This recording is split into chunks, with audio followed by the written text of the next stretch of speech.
My top tips for business, obviously there's very obvious ones that people always comment, but firstly, do what you say you're going to do. So if you tell someone that you're going to put it in the post first class tonight, do it. If you say you're going to be there at 5 o'clock tomorrow, do it. If you say a report's going to be on your desk by 11, do it. So firstly, do what you say you're going to do. Secondly, I think first impressions count, which I don't mean look at my shoes, aren't they cleanly polished, but I mean in terms of if you join a company, people do get labelled, people do get stereotyped, so it's important to create the right impression with management, because if you don't, you only get sort of one chance. You'll get labelled as being lazy or late or shoddy work or a drinker, whatever it may be. So I think first impressions count and you should be aware of that.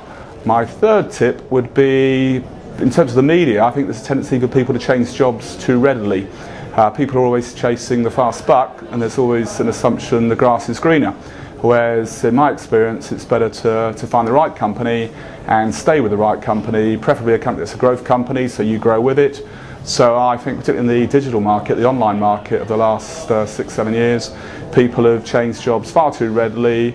And if I look at a CV, I'll sort of forgive someone one career mistake, but I think if there's 2 career mistakes, it tends to cloud their judgment. So my view is find the right company and stay with it, as opposed to always chasing the new big thing.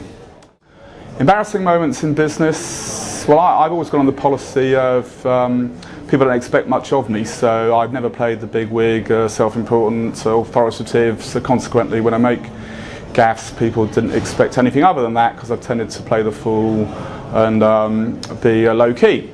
Having said that, I have had the occasional social gaffe in a business circumstance situation.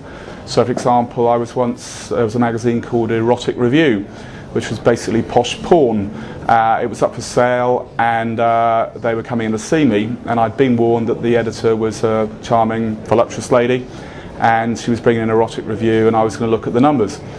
She turned up in reception with a colleague, so I thought, well, I'll double team, I'll get a colleague to join me. And so I thought, now erotic review, I think Kerrin knows something about the erotic review, I'll ask him to join me. So she came up, and sure enough, she was very charming, voluptuous, etc. And so I was feeling a bit nervous, because I'm basically shy in that respect.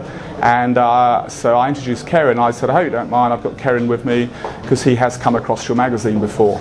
And suddenly realised, come across your magazine before wasn't what I meant to say, so I quickly looked at the magazine, went red as still, and apparently spent the whole meeting bright red and could barely say a word for stuttering.